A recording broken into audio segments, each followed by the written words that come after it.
کہ اردو ادب کا سب سے پڑھا لکھا شاعر اگر کوئی گزرا ہے تو وہ ہے علامہ اقبال. سب اس کے سامنے چھوٹے ہیں. معاف کرنا میں کیا آپ بے بہرا ہے جو معتقد میر نہیں وہ سب صحیح. غالب نے یہ جو کچھ کہا پھر غالب نے میر کی زمینوں میں اچھی غزلیں کہہ کے بتا دیا کہ اچھی غزلیں تو میں بھی کہہ سکتا ہوں. تو یہ غالب نے کہا. کہتے ہیں کہ غالب کا ہے انداز بیاں. اور تو بہرحال تو شخصی قومی ملی احساسات و جذبات پر اقبال نے اپنی فکر پیش کی اس ڈائری میں. ڈائری میں اقبال نے کیا کیا؟ شخصی قومی و ملی احساسات و جذبات پر اقبال نے اپنی فکر پیش کی. اس میں یہ جو نوٹس ہوتے ہیں نا، یہ نوٹس بہت کام کے ہوتے ہیں. بعد میں یہ ڈیولپ ہوتے ہیں. ایک پوائنٹ، ایک ذہن میں ایک نقطہ آتا ہے، چاہے وہ وکیل ہو، ڈاکٹر ہو یا کوئی بھی ہو، آپ بھی جانتے ہیں کوئی کیس لڑنا ہوتا ہے، ایک نقطہ آ گیا تو نوٹ کر لیں آپ. اس کے بعد دیکھیے اس پر بحث کیجئے، دھواں بحث، بڑے کام کیے. تو یہ جو بڑے لوگوں کا وتیرہ ہے اس کی طرف میں اشارہ کر رہا ہوں. علامہ دیکھیے، علامہ اقبال نے 9 فروری جو فروری کہتے ہیں، 9 فروری 1911، آپ چاہیں تو یاد رکھنے کے لیے 9/2/11 یاد رکھ لیجئے. 9 فروری 1911 کو علی گڑھ مسلم یونیورسٹی میں اس کے اسٹریچی ہال میں ایک بڑا لیکچر دیا تھا اقبال نے. انگریزی میں لیکچر تھا، وہ پورے انگریزی میں. اقبال کے خطبات تقریباً انگریزی ہی میں ہیں.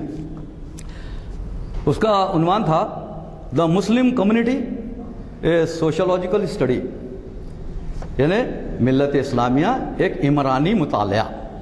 یہ اس کا ترجمہ کیا گیا باضابطہ. یہ ترجمہ جو محمد جہانگیر عالم ایک بڑے اسکالر گزرے ہیں، انہوں نے یہ ترجمہ کیا. یہ خطبات 3 خطبات ہیں. میں کوشش کروں گا کہ ایک خطبے کا میں یہاں ذکر کر رہا ہوں، آئندہ دوسرے خطبات کا بھی میں انشاءاللہ ذکر کروں گا. یہ 9/2/11 کا ایک خطبہ علی گڑھ میں ہوا، اور 1930 میں الہ آباد میں ایک خطبہ ہوا، پھر 1932 میں لاہور میں ایک خطبہ ہوا. یہ اقبال کے 3 خطبات محمد جہانگیر عالم نے اس کا ترجمہ کیا ہے خطبات اقبال کے نام سے. تو اس 9/2/11 کے خطبے میں اقبال نے جو اقبال کے ذہن میں جو خیالات پک رہے تھے، جو ان کی ڈائری میں نوٹ تھے، اس کی بنیاد پر انہوں نے بڑا زبردست خطبہ دیا. تو وہ میں اس کے چند جملے جو اقبال کی ڈائری میں ہیں، وہ جو لیکچر کا روپ دھارے، اس کا میں عرض کرنا چاہتا ہوں. اس کے سلسلے میں یہ ڈارون کا آپ نے نام سنا ہے، چارلس رابرٹ ڈارون. اس کی مشہور زمانہ کتاب ہے اوریجن آف اسپیسیز. یہ نظریہ ارتقاء جو ہے نا، یہ جو انسان بندر کی اولاد تھا، یہ اسی کا نظریہ ہے. ایک کلاس میں استاد پڑھا رہا تھا کہ دیکھو ہم سب آدم کی اولاد ہیں. تو ایک لڑکے نے اٹھ کے کہا، صاحب ہمارے والد صاحب تو کہتے ہیں کہ ہم لوگ بندر کی اولاد ہیں. تو استاد نے کہا، دیکھو بیٹے، اسکول میں یہ خاندانی گفتگو نہیں کرنا چاہیے. تو ڈارون کی جو تھیوری ہے، نظریہ ارتقاء، انسان بندر کی اولاد، اس سے اقبال کو کیا لینا دینا. تو اس میں مگر اس نے ایک نظریہ اور بھی پیش کیا. ظاہر ہے یہ ایک ہی نظریہ تو نہیں تھا، بڑی کتاب ہے اس کی، اوریجن آف اسپیسیز بڑی کتاب ہے. تو اس میں ایک نظریہ ڈارون کا یہ بھی ہے کہ زیادہ جو قابل غور ہے، اس نے کہا کہ زیادہ اہل اور قوی جاندار ہی زندہ رہتا ہے، کمزور ختم ہو جاتا ہے. یہ ڈارون کی تھیوری ہے. زیادہ اہل اور قوی طاقتور زندہ رہتا ہے، کمزور ختم ہو جاتا ہے. یہ تھیوری ہے. تو اس کو بنیاد بنا کے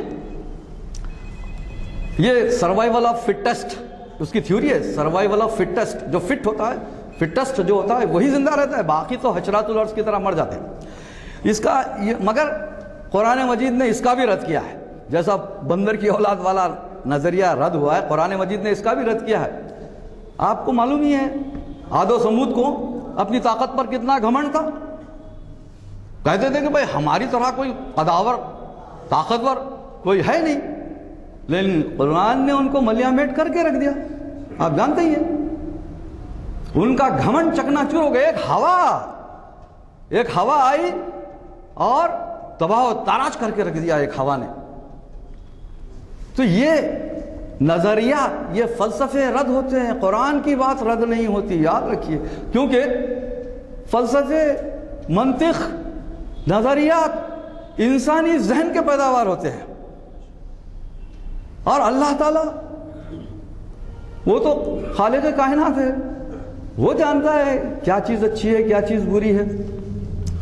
بہرحال مگر اقبال نے اس کا جو فلسفہ ہے کہ قوی اہل زندہ رہتا ہے، کمزور ختم ہو جاتا ہے، تو اس کو بنیاد بنا کر اقبال نے اس نظریے سے فائدہ اٹھایا اور اپنی ڈائری میں نوٹ کیا. اس کے جملے ہے، یہ انگریزی میں جو اقبال نے لکھا اس کا ترجمہ میں پیش کر رہا ہوں کہ ایک علیل مانے بیمار، ایک بیمار معاشرتی عضویہ اپنے اندر ایسی قوتوں کو مجتمع کر لیتا ہے جو اس کی صحت کی حفاظت کا رجحان رکھتی ہیں. مثلا ایک عظیم شخصیت پیدا ہوتی ہے جو ایک نصب العین کے انکشاف سے قریب المرگ عضویہ کو نئی توانائی بخشتی ہے نا بھائی. یہ قدرتی نظام ہے. آپ کے بدن میں بھی دفاعی صلاحیتیں اللہ نے رکھ دی ہیں. آپ کے بدن میں کوئی بیماری ہوتی ہے اس کا دفاع خود بخود اللہ کرتے رہتا ہے. اللہ کا بہت بڑا احسان ہے. آپ کی پلک جو جھپکتی ہے وہ بھی بہت بڑا احسان ہے، ورنہ سارا گرد و غبار آپ کی آنکھوں میں چلا جائے. یہ اللہ کا نظام ہے، اس سے مایوس ہونے کی ضرورت نہیں. آپ کے بدن میں کوئی خرابی پیدا ہوتی ہے، آپ کوشش کیجئے وہ خود بخود دور ہوگی، یا چھوٹی موٹی دوا کھا لیجئے، کوئی بات نہیں. مگر اللہ نے انتظام رکھا ہے آپ کے بدن میں اس کی خرابیوں کو دور کرنے کا. علامہ اقبال نے مشرق و مغرب کے تمام مفکرین سے استفادہ کرتے ہوئے ان کی فراست کی بات کو مومن کا کھویا ہوا خزانہ سمجھ کر قبول کیا. دیکھیے ڈارون کی ایک تھیوری کو رد کیا اقبال نے، ایک تھیوری سے فائدہ اٹھایا. میں یہی بتانا چاہ رہا ہوں کہ اقبال نے کیا کیا، جو اچھی بات ہے قبول کر لی، اور جو سمجھ میں نہیں آنے والی ہے بات اس کو رد کر دیا. جو ہمارے فکر سے، ہماری اسلامی فکر سے ٹکراتی ہے، اسلامی فکر سے جو ٹکراتی ہے اس کو رد کر دیا. تو ہم کو بھی چاہیے کہ ہم یہ کریں کہ جو بات سمجھ میں آنے والی ہے، جو بات اسلامی فکر سے قریب ہے اس کو قبول کریں. ڈارون کی تھیوری کے دو ڈارون کی تھیوری کیا ہے بھائی؟ ڈارون کی تھیوری میں نے جب بتا دیا نا کہ انسان بندر کی اولاد ہے. اوریجن آف اسپیسیز میں اس نے کہا کہ انسان بندر کی اولاد ہے، اور پھر اس نے یہ کہا کہ جو طاقتور ہوتا ہے، جو قوی ہوتا ہے وہ زندہ رہتا ہے، باقی جو کمزور ہوتے ہیں ان کو ختم کر دیا جاتا ہے، ختم ہو جاتے ہیں. تو یہ ایسے کئی بھائی پوری کتاب ہے بھی اس کی. اب کا تو میں نے عرض کیا ہے، تو میں عرض کر رہا تھا کہ جیسے اقبال نے کئی لوگوں سے ملاقات کی، مسولینی سے ملاقات کی، ہٹلر سے ملاقات، اور کئی لوگوں سے تو ان کا کیا نظریہ جو اچھا ہے وہ قبول کیا، جو قابل رد تھا اس کو قبول کیا. تو میں آپ سے یہی عرض کر رہا تھا کہ اقبال کی پیروی کرتے ہوئے بھی آپ یہ کریں کہ جو بات اپیل کرتی ہے، جو بات حق ہے، جو بات سمجھ میں آتی ہے، جو بات آپ کے اسلامی فکر سے قریب ہے اس کو قبول کیجئے، ورنہ چھوڑیے. ہر صاحب فہم و ادراک کی یہی روش ہوتی ہے، یہی ہونی چاہیے. اب بھلے ہی اس کی زد میں خود اقبال کیوں نہ آ جاتے ہوں. بڑی اہم بات کہہ رہا ہوں بھائی، اقبال رحمت اللہ علیہ یہ بولنا چھوڑیے. اگر اقبال کی بات آپ کی فکر سے ٹکراتی ہے، اسلامی فکر سے ٹکراتی ہے تو چھوڑیے، آپ کو قبول کرنے کی ضرورت نہیں. ایسی باتیں ہیں. اب میرا موضوع الگ ہے، اس بات سے میں اس میں نہیں چھوڑوں گا. تو میں ایک شعر عرض کرتا ہوں میرا: ہر بات مان لینے کی عادت خراب ہے، ہر بات مان لینے کی عادت خراب ہے، ناقابل قبول کو رد بھی کیا کرو. ہر بات مان لینے کی عادت خراب ہے. ناقابل قبول کو رد بھی کیا کرو. اور بھائی دیکھیے میں یہاں بتا رہا ہوں, اگر میں کچھ غلط کہہ رہا ہوں تو میری بات بھی مت مانیے, بالکل مت مانیے. آپ میری بات کے مقابلے میں آپ کے پاس بڑی دلیل ہے تو اس کو پیش کیجئے, وہ قبول کیجئے آپ. اگر میں بے دلیل بات کر رہا ہوں, کوئی ایسی بات کر رہا ہوں جو آپ کی اسلامی فکر سے ٹکراتی ہے, ہماری اسلامی فکر سے ٹکراتی ہے, تو ماننے کی ضرورت نہیں, چاہے ترم خاں کوئی ہو, میں ہی کیوں نہ ہوں, اقبال ہی کیوں نہ ہوں, کوئی ہونے دیجئے, کسے باشد. آئیے آگے بڑھتے ہیں. نیتشے, یہ جرمن فلسفی تھا, بہت بڑا مذہبی, یہ جرمن فلسفی تھا. یہ مذہب کا دشمن تھا, مذہب کا یہ قائل نہیں تھا.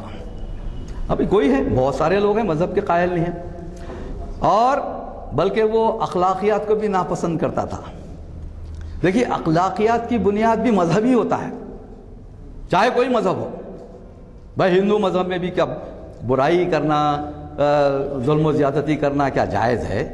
نہیں ہے بھائی, کوئی مذہب اجازت نہیں دیتا. تو ہمارا اسلام تو بالکل ظلم و زیادتی کے خلاف ہے ہی.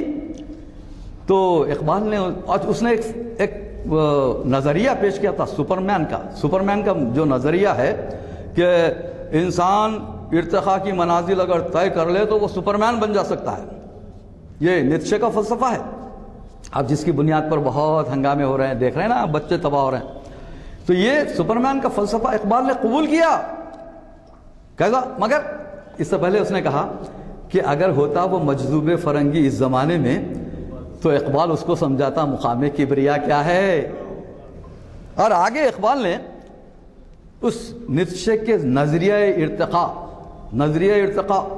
اچھا نظریہ ہے بھائی, اگرچہ کہ وہ مذہب سے بیزار ہے, اخلاقیات سے بیزار ہے, چھوڑیے.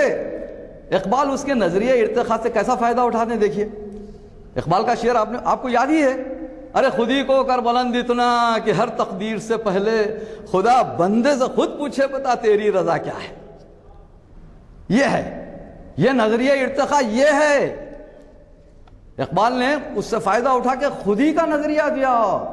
ارتقاء کا نظریہ, ارتقاء کیا ہے کہ اللہ تعالیٰ سے اتنے قریب ہو جاؤ کہ وہ تمہارا ہاتھ بن جائے, تمہارا پاؤں بن جائے, تمہاری آنکھ بن جائے. قرآن ہے نا یہ, قرآن کا فلسفہ ہے نا یہ.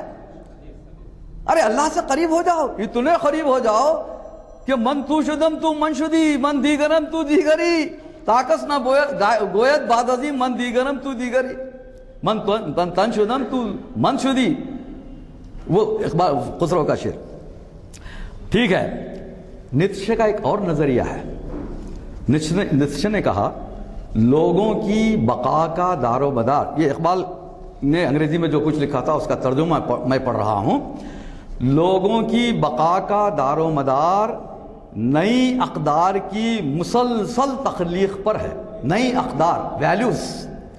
اشیاء یقیناً تخلیق ربانی ہیں, اشیاء جو ہے نا تخلیق ربانی ہیں, مگر ان کے معانی تمام تر انسانی ہیں. اللہ نے اشیاء بنائی ہیں لیکن اس کو معنی دیتا ہے انسان. یہ کس کا نظریہ ہے؟ نیتشے کا, بہت بڑا فلسفی. اور اسی نظریے کو بنیاد بنا کر اقبال نے اپنی ڈائری میں لکھا, اقبال نے لکھا خدا نے اشیاء تخلیق کی, چیزیں بنائیں. اللہ نے چیزیں بنائیں, پہاڑ بنایا, درخت بنایا, پانی بنایا, زمین بنائی, ہے نا بھائی. خدا نے اشیاء تخلیق کی اور انسان نے اشیاء کی اقدار, اشیاء کی ویلیوز. اب دیکھیے اسی سے ملتا جلتا خیال برگساں کا بھی ہے. برگساں وہ بھی جرمن فلسفی تھا. اس نے کہا کہ قدرت کی صنائی پر انسانی کاریگری ایک حسن اضافی ہے. یہ برگساں کا خیال تھا. انسان قدرت کی صنائی پر, غور سے سنیے, قدرت کی صنائی پر, اللہ نے جو کچھ بنایا ہے اس کی صنائی پر انسانی کاریگری ایک حسن اضافی ہے. دیکھیے آپ کو سمجھانے کے لیے بھائی اقبال کے شعر پڑھنے سے پہلے میں آپ کو اور بتاتا ہوں. بھائی دیکھیے اللہ نے پہاڑ بنا دیا, آپ کیا کرتے ہیں؟ پہاڑ کاٹ کے پتھر سے مکان بنا لیتے ہیں. اللہ نے درخت بنا دیے, آپ فرنیچر بنا لیتے ہیں, دروازے بنا لیتے ہیں, کھڑکیاں بنا لیتے ہیں, کیا کیا نہیں بناتے بھائی آپ. تو اللہ کی جو تخلیق کردہ اشیاء ہیں ان کو معنی پہناتا ہے انسان. اب اقبال کی طرف آئیے ہم.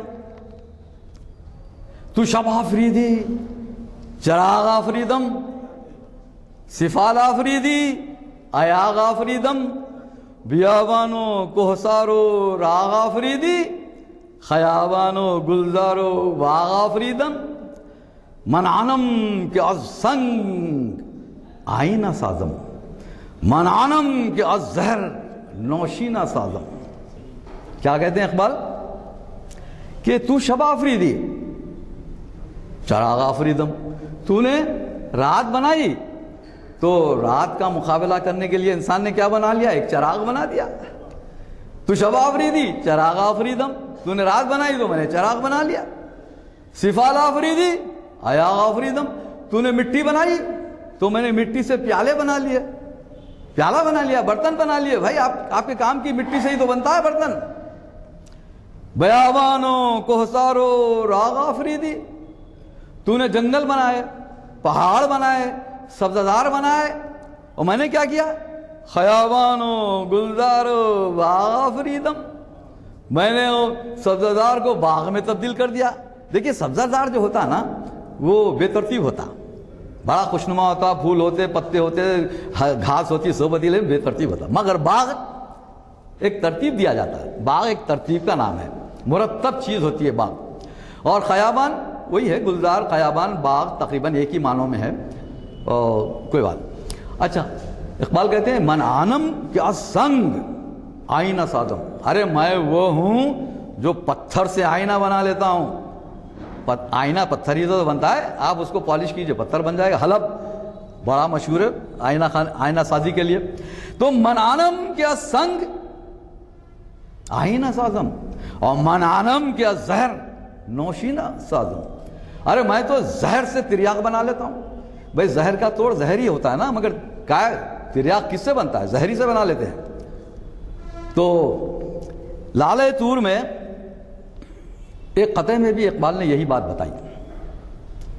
اقبال نے کہا کہ ایک قطعہ میں پڑھ رہا ہوں, نوائے عشق را سازست آدم کو شاید راز و خود رازست آدم, جہاں اوفا آفرید ای خوب تر ساخت مگر با ایزدم بازست آدم.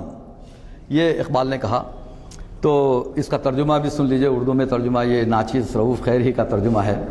پیش کرتا ہوں کہ ہے خود ہی ساز خود سر سنگھار آدم, ہے خود ہی ساز سر سنگھار آدم, ہے خود ہی راز خود اظہار آدم, کرے تخلیق پر حسن اضافی, وہی برگزاں والا فلسفہ, کرے تخلیق پر حسن اضافی, ہے خالق کا شریک کار آدم. تو یہ جو اقبال کا خیال ہے, یہ بھائی جیسا کہ کہا گیا ہے اس میں شرک والی بات نہیں ہے. اقبال اللہ نے کچھ تخلیق کی ہے چیزیں, تو اس کو آپ اس میں اور اس کو مانچ کے, اس کو نکھار کے, اس میں ایک حسن پیدا کریں. یہ ہے علی گڑھ مسلم یونیورسٹی میں جو 9-2-11 والا خطبے کا میں ذکر کر رہا تھا, ملت اسلامیہ سے تعلق اقبال نے اپنی ڈائری میں یہ نوٹ کیا کہ قومیت کا تصور یقیناً قوموں کی, میں پڑھ رہا ہوں ان کا کوٹیشن پڑھ رہا ہوں, قومیت کا تصور یقیناً قوموں کی نشو و نما میں ایک صحت مند عامل, ہیلدی فیکٹر کی حیثیت رکھتا ہے. کیا قوموں کی نشو و نما کا تصور, قومیت کا تصور قوموں کی نشو و نما میں ایک صحت مند عامل کا حیثیت رکھتا ہے. لیکن جذبہ قومیت مائل با افراط ہو, جذبہ قومیت مائل با افراط ہوتا ہے, اور جب یہ حد سے متجاوز ہو جاتا ہے تو اس سے فن اور ادب کے وسیع تر انسانی مقاصد کو ختم کر دینے کا رجحان پیدا ہوتا ہے. بہت بڑی بات اقبال نے کہی ہے. قومیت کا تصور بہت اچھی چیز ہے, لیکن یہ حد سے متجاوز ہو جاتا ہے تو یہ نقصان دہ ہو جاتا ہے.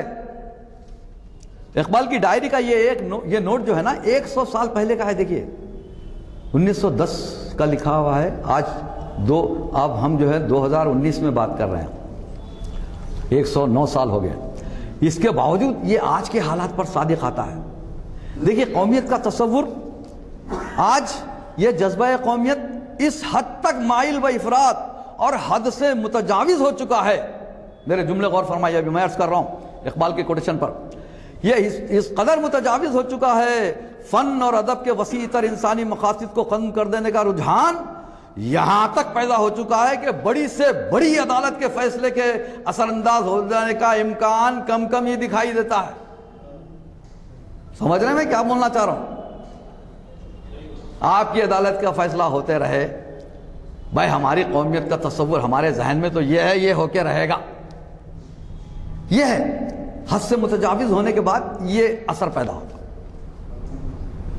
نیا شیوالہ لکھنے والے شاعر اقبال نے مذکورہ لیکچر میں کہا، نیا شیوالہ اقبال کی نظم ہے نا، وہ تو سچ کہہ دوں اے برہمن وغیرہ وغیرہ، تو اب اقبال کہہ رہے ہیں، دیکھیے اقبال کا کوٹیشن میں یہاں پیش کر رہا ہوں اسرے ریفلیکشن سے، اس کا ترجمہ ہے شذرات فکر اقبال، جو افتخار احمد صدیقی صاحب کے کا کتاب ہے، اس سے میں پیش کر رہا ہوں۔ اقبال نے کہا کہ میرے نزدیک حب الوطنی کا جذبہ جسے تصور قومیت ابھارتا ہے ایک طرح سے مادیت پرستی ہے۔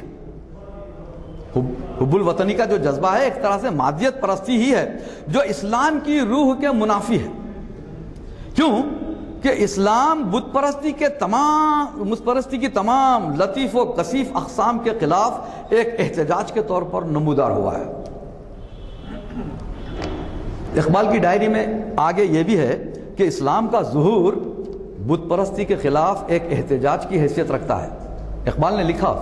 اس کے بعد اقبال کا جو شعر بھی پیش کروں گا جو انہی خیالات کی عکاسی کرتا ہے۔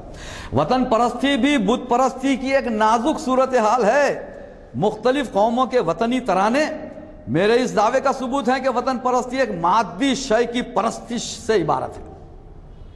اسلام کسی صورت میں بت پرستی کو گوارا نہیں کر سکتا۔ یہ اقبال کے کوٹیشن سے جو ان کی ڈائری میں نوٹ تھے۔ بعد میں یہ کیسا خیال پیش ہوا دیکھیے اقبال کا، اقبال نے اسی خیال کو بڑا پیش کیا کہ ان تازہ خداؤں میں بڑا سب سے وطن ہے، جو پیرہن اس کا ہے وہ مذہب کا کفن ہے۔ وہی خیال ہے نا، شعر میں ڈھل گیا۔ اچھا عصبیت پر اظہار کرتے ہوئے، اچھا وطن پرستی عصبیت کو جنم دیتی ہے، عصبیت تعصب کو جنم دیتی ہے۔ اقبال کہتے ہیں عصبیت پر اظہار خیال کرتے ہوئے اقبال کہتے ہیں کہ عصبیت کا سادہ مفہوم کسی کا اپنی قومیت کا شدید احساس رکھنا، ٹھیک ہے بھائی، اپنی قومیت کا شدید احساس رکھنا یہ تعصب ہے، عصبیت ہے، مگر دوسری قوم کے خلاف نفرت کے جذبات رکھنا اس مفہوم میں شامل نہیں ہے۔ مگر جب شامل ہو جاتے ہیں تو یہ عصبیت ہو جاتی ہے۔ بھئی آپ قومیت کا احساس رکھو ٹھیک ہے، لیکن آپ دوسرے کی قوموں کو تکلیف دیں گے، برا سمجھیں گے، یہ عصبیت ہے۔ عصبیت یہاں کار فرما ہے۔ اچھا ایک سیکولر ملک میں یہی تو ہوتا ہے نا، سب کو لے کے چلو، ایک دوسرے کے جذبات کا خیال رکھو، ایک دوسرے کے احساسات و مذہب کا خیال رکھو۔ سیکولر ملک میں یہی ہوتا نا بھائی، پرامن معاشرہ، پرامن سماج تبھی تو وجود میں آتا ہے۔ علامہ اقبال نے تہذیب اور مذہب میں فرق پر گفتگو کرتے ہوئے، تہذیب اور مذہب دونوں میں فرق ہے، تہذیب اور مذہب میں فرق پر گفتگو کرتے ہوئے دو ٹوک انداز میں اقبال نے کہا، اگر کسی انگریز، یہ اقبال کا کوٹیشن ہے، اگر کسی انگریز یا فرانسیسی کے مذہب کے بارے میں کوئی ریمارک کریں، کسی انگریز یا کسی فرانسیسی کے مذہب کے بارے میں آپ ریمارک کریں تو وہ اتنا برافروختہ نہیں ہوتا، اتنا پریشان، اتنا غصے میں نہیں آتا، مگر جیسے ہی آپ اس کی تہذیب و تمدن پر حملہ آور ہوں گے تو وہ مرنے مارنے پر تل جائے گا۔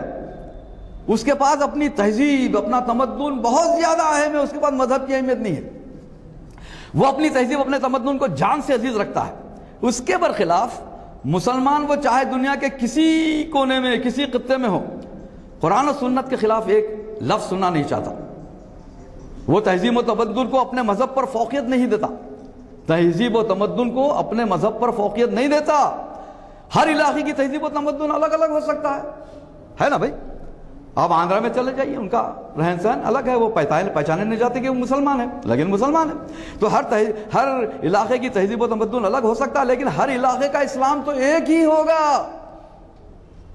اقبال نے کہا، دیکھیے اقبال کا شعر، ارے بازو تیرا توحید کی قوت سے قوی ہے، بازو تیرا توحید کی قوت سے قوی ہے، اسلام تیرا دیس ہے تو مصطفی ہے.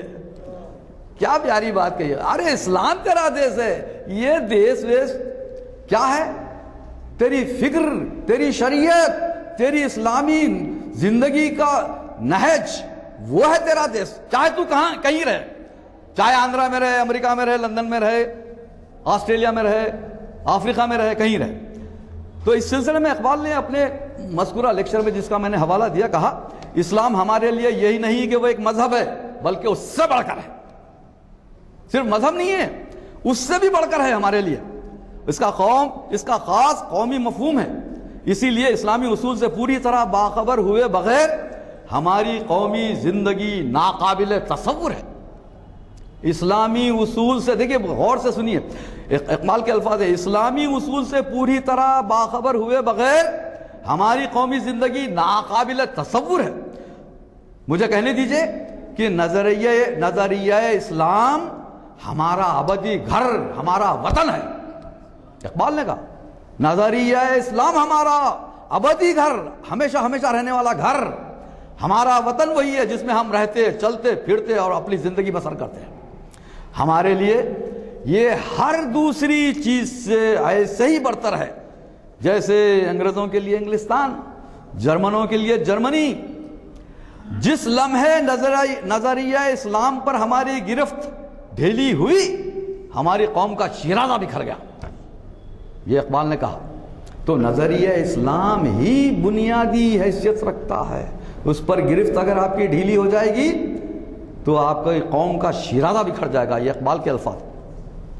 یہ خطبات اقبال جو جہانگیر عالم آئے، فیصل آباد لاہور سے چھپی یہ کتاب نومبر 2001 کی ہے، اس کے حوالے سے بات کر رہا ہوں. میں بے دلیل بات کبھی نہیں کرتا، ذہن میں رکھیے آپ. بغیر حوالے کے بے دلیل ہوا میں ایک نظم لے لیے، بات کر لیے، ایسا نہیں کرتا. میں بڑی ذمہ داری کے ساتھ یہاں آتا ہوں، صاحب جانتے ہیں.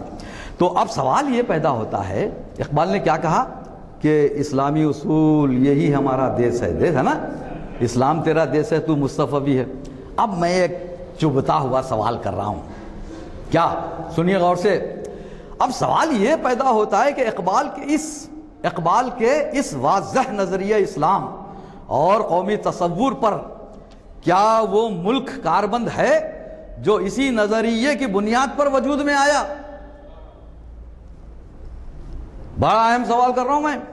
اب سوال یہ پیدا ہوتا ہے کہ اقبال کے اس واضح نظریہ اسلام اور قومی تصور پر کیا وہ ملک کاربند ہے جو اسی نظریے کی بنیاد پر وجود میں آیا؟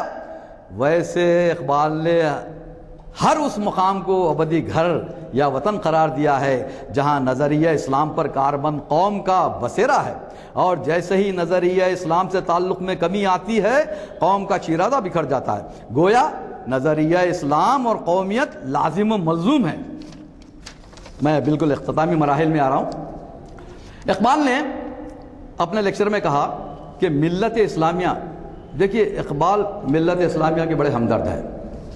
ملت اسلامیہ کا ایک فعال رکن بننے کے لیے اقبال نے کہا، میں کوٹیشن پیش کر رہا ہوں اقبال کا خطبہ، ان کے خطبے سے، ملت اسلامیہ کا ایک فعال رکن بننے کے لیے فرد کو مذہبی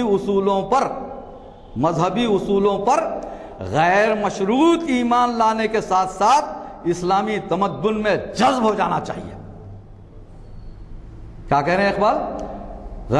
اسلامی اصولوں پر غیر مشروط ایمان لانے کے ساتھ ساتھ اسلامی تمدن میں جذب ہونا چاہیے. یہ بہت اہم بات ہے. علامہ اقبال نے اپنی ڈائری میں اورنگزیب عالمگیر کو خراج عقیدت پیش کرتے ہوئے لکھا کہ اورنگزیب عالمگیر اپنے وقت کا عظیم ترین بادشاہ تھا. ذاتی اوصاف کے اعتبار سے اس کا کردار مثالی تھا. وہ اسلام کا شیدائی اور اس کی زندگی اتباع و ترویج اشاعت کی ایک روشن مثال. ترویج اشاعت کو پھیلانے میں اس کی ایک زندگی گزر گئی. اقبال بڑے معتقد ہیں عالمگیر کے. اس نے شریعت کے احکام کے مطابق اپنا نظام حکومت ترتیب دیا اور اس کی پوری پیروی بھی کی. اسے ہندوستان میں مسلم قومیت کا بانی قرار دینا چاہیے. مجھے یقین ہے کہ اقبال کہتے ہیں مجھے یقین ہے کہ آئندہ نسلیں میرے اس قول کی صداقت کو تسلیم کریں گی.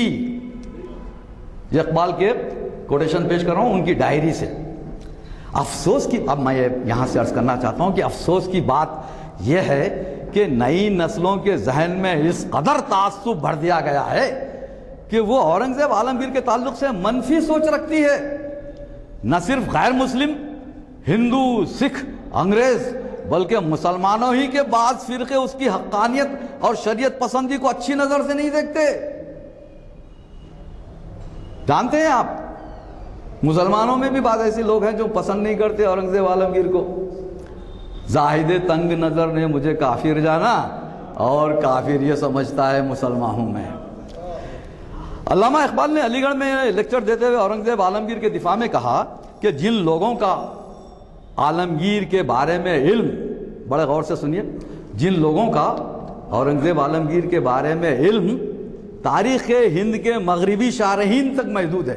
تاریخ ہند کے جو انگریز بیٹھے ہوئے وہاں لکھ رہے ہیں ان تک محدود ہے جن کا علم، وہ عالمگیر کا نام ہر قسم کے ظلم و جبر، تعصب، غداری اور سیاسی سازشوں کے ساتھ وابستہ کرتے ہیں. مثالی کردار کا وہ نمونہ جس کی جھلک عالمگیر میں نظر آتی ہے میری رائے میں حقیقی مسلم سیرت و کردار کا نمونہ ہے اورنگزیب. جادوناز سرکار کی متعصبانہ تاریخ نے بھی اورنگزیب عالمگیر کے کردار کو مسخ کر کے پیش کیا ہے. ہو گیا، میں آخری مرحلے میں آ رہا ہوں. علی گڑھ مسلم یونیورسٹی نے نہ صرف سید احمد خان کی تعبیر بن کر ابھری، علی گڑھ مسلم یونیورسٹی نہ صرف یہ کہ سر سید احمد خان کے خوابوں کی تعبیر بن کے ابھری، بلکہ قوم کی نیک توقعات اس سے وابستہ ہیں. اقبال نے یہاں اپنے لیکچر میں اظہار کیا. اقبال کا کوٹیشن پیش کر کے میں بات ختم کروں گا. اقبال نے کہا جدید مسلم نوجوان میں جس قسم کے کردار کا نمونہ ہم نے پیدا کیا، علی گڑھ کے پڑھے لکھے لوگ، جدید مسلم نوجوان میں جس قسم کے کردار کا نمونہ ہم نے پیدا کیا ہے اس کی ذہنی زندگی میں اسلامی تمدن کا کوئی پس منظر نہیں.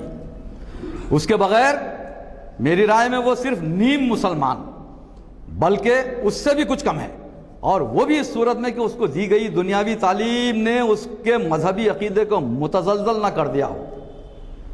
میں ڈرتا ہوں برملا کہنے سے کہ اسے مغرب کے اطوار فکر میں خطرناک حد تک رچ بس جانے اور مغربی ادب کے مستقل مطالعے کی اجازت نے اور اپنی قوم کے اجتماعی تجربوں کے مطالعے سے کلی غفلت نے اس کی ذہنی زندگی کو یکسر نامسلمان بنا دیا ہے. میں بلا خوف تردید کہتا ہوں کہ کسی قوم نے بھی، دیکھیے بہت اہم بات کہہ رہے ہیں اقبال، میں بلا خوف تردید کہتا ہوں کہ کسی قوم نے بھی ہماری قوم سے اعلیٰ سیرت و کردار کے نمونے پیش نہیں کیے، لیکن ہمارا نوجوان جو کہ اپنے قوم کی تاریخ حیات سے مایوس کن حد تک ناواقف ہے، اسے رہنمائی اور توصیف کے لیے مغربی تاریخ کی عظیم شخصیات کی طرف رجوع کرنا پڑتا ہے. ذہنی اعتبار سے وہ مغرب کا غلام ہے، اور یہی وجہ ہے کہ اس کی روح صحت مند خودی سے عاری ہے جو اپنی قوم کی تاریخ اور ادبیات عالیہ کے مطالعے سے پیدا ہوتی ہے. اقبال نے مشرق و مغرب کی شخصیات کے فکر و فلسفے سے استفادہ ضرور کیا، مگر اس کی ذہنی غلامی کبھی قبول نہیں کی، بلکہ دیکھا یہ گیا ہے کہ ان کی فکر کی لکیر کے بالمقابل بڑی لکیر کھینچ کر دکھا دی.